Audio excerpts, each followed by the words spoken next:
কিন্তু সারা বাংলাদেশ থেকে আসছে এই মানুষ, স্রোতের মতো মানুষ আসছে এবং তারা কিন্তু সংসদের দিকে যাচ্ছে এবং কিছুক্ষণ পরেই জানাজা অনুষ্ঠিত হবে। আসলে এখান থেকে খালি চোখে দেখে বোঝা যায় না যে কত লাখ মানুষ এসেছে, তবে ধারণা করা হচ্ছে 10 থেকে 15 লাখের মানুষ ইতোমধ্যেই এই সংসদ ভবন এলাকায় প্রবেশ করেছেন এবং ধারণা করা হচ্ছে আরও হয়তো 20 লাখের মতো মানুষ আসবেন। এবং সারা বাংলাদেশ থেকে যে মানুষ এসেছেন সেই মানুষ কিন্তু তাকে শ্রদ্ধা জানাতেই এসেছেন, তাকে ভালোবাসেন বলেই এসেছেন।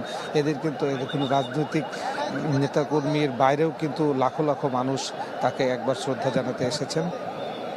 আজকে সরকারের পক্ষ থেকে রাষ্ট্রীয় শোক পালন করা হচ্ছে, একই সাথে কিন্তু সরকারি ছুটি ঘোষণা করা হয়েছে এবং গতকাল সকাল 6টায় কিন্তু তারেক খালেদা জিয়া এভারকেয়ার হাসপাতালে মৃত্যুবরণ করেন এবং